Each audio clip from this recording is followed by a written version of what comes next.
Medyo magkahalo yung naramdaman ko sa mga kalokalike ngayong linggo. Rating kalokalike contestant sa week 5. Simulan natin kay Yaya Dab Main Mendoza. 4 out of 10. Medyo kita ako sa may bandang mata. Tawa ako sa mga comments sa video na to, sabi, papuntang Jinky na daw. Side comment ko lang to sa dinami-dami ng picture ni Main Mendoza, bakit ito pa? Siguro wala silang makitang maayos na picture na may nasuot yung damit na yan, so pinatong na lang nila yung ulo nila dyan na nagmukha tuloy manikang detanggal yung ulo. Next, Ronnie Alonte, 2 out of 10. Parang masawig niya si Gerald Napoles na hinaluan ng Victor Anastasio tsaka Nick Makino. Pero real talk, siguro kung nag-Gerald Napoles siya, baka nanalo pa siya eh. O next na agad, Arwin Santos, 8 out of 10. Ito kahit hindi ako nanonood ng PBA, alam kong kamukha niya talaga eh. Ito medyo mahirap hulaan.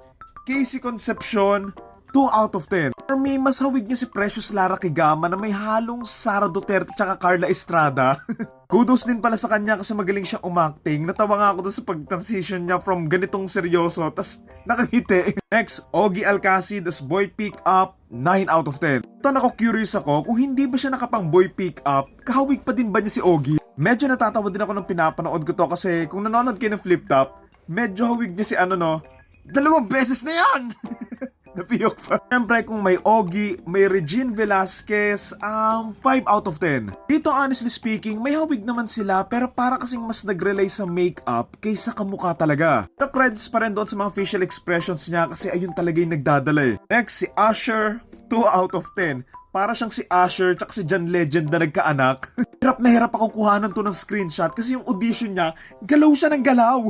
Ito, Snoop Dogg 7 out of 10. Ito hindi mapapagkailang kamukha niya talaga. Ito yung tipong makakasalubong mo sa kanto tapos mapapasabi ka ng, si Snoop Dogg ba yun? Yung kapayatan ni Snoop Dogg tapos yung face shape niya, kuhang-kuha talaga eh. Next, si Petit Brokovich, 7 out of 10. Ito, hindi rin ako nakakapanood ng mga shows niya pero yung thumbnail pa lang, alam ko na kung sino yung kamukha niya eh. Sadyang hindi ko lang talaga alam yung pangalan ng artista na to.